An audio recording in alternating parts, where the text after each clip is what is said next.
Jake thought he was just getting some free weed. He was broke, desperate, and had heard about this abandoned greenhouse on campus where Professor Martinez used to grow special plants before he disappeared. Security barely checked the old science building anymore. The door creaked open like something from a horror movie. Inside, rows of dead plants covered in dust and spider webs. But in the back corner, Jake found what he was looking for, a jar full of dried leaves with a handwritten label. Salvia, handle with care.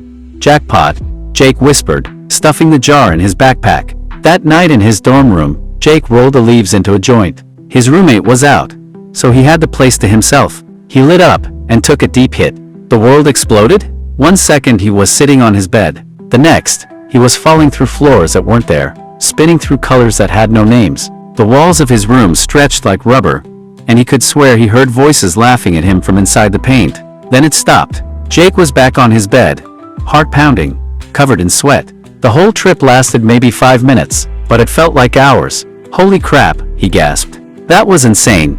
But something was wrong. Even after the high wore off, Jake kept hearing whispers, soft voices speaking just quiet enough that he couldn't make out the words. They seemed to come from plants, the dying flowers on his windowsill, the trees outside, even the salad he grabbed from the cafeteria. The voices got louder each day. By day 3, Jake could understand what they were saying. Come back to us. We have more to show you. Jake tried to ignore them, but curiosity killed the cat, right?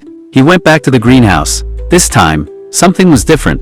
The dead plants looked less dead. Some even had new green shoots growing from their dried stems, and there were fresh footprints in the dust, recent ones. Hello, Jake called out. Someone there.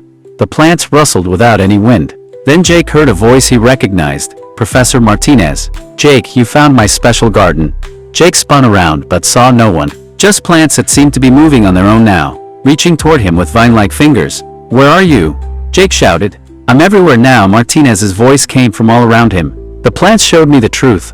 We're not separate from them. We never were. That's when Jake noticed the shape in the corner. What he thought was a dead tree was actually Professor Martinez, or what was left of him. His body had fused with the plants, roots grew through his chest, leaves sprouted from his eyes, but somehow, he was still alive, still talking. Run, Martinez whispered, before they make you understand too.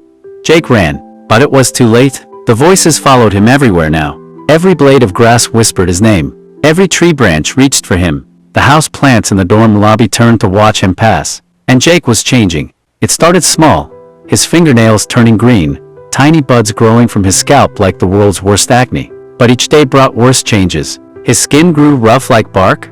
His thoughts became fuzzy, filled with strange urges to stand in the sunlight and dig his feet into soil. The scariest part, it felt good, natural, like this was what he was always supposed to become. Jake's roommate found him 3 days later, rooted to the floor of their dorm room. Jake's feet had grown into the carpet, sending tendrils down through the building's foundation. His arms had become branches, reaching toward the window for sunlight. But Jake was still conscious, still aware, trapped in a body that was no longer human but couldn't die. Help me, Jake tried to say, but only rustling leaves came out. The authorities burned down the greenhouse and removed Jake to a secure facility. But they were too late. The spores had already spread. Students across campus began reporting the same whispers, the same strange dreams, and in each case, the transformation was the same. Green shoots from the scalp, bark-like skin, an overwhelming urge to stand in one place and never move again. The government tried to cover it up, but the internet never forgets. Videos surfaced of tree people in cities around the world, always near places where someone had smoked that particular strain of salvia. The worst part, the transformed ones seemed happy, peaceful, like they'd found some cosmic joke that the rest of us weren't in on.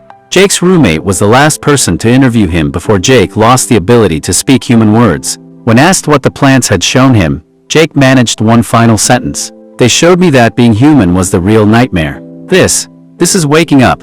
Now Jake stands in a government greenhouse, along with dozens of others. They sway gently in the artificial breeze, their root systems connected underground, sharing thoughts that no human mind could comprehend. And sometimes, late at night, the security guards swear they can hear them, whispering to each other in a language made of rustling leaves. Soon everyone will understand. Soon everyone will be free. The salvia is still out there, still calling to curious college students and thrill seekers, still promising visions of truth and enlightenment. But here's the thing about truth. Sometimes it's worse than the lie. And sometimes, the only thing worse than being crazy Is finding out you were sane all along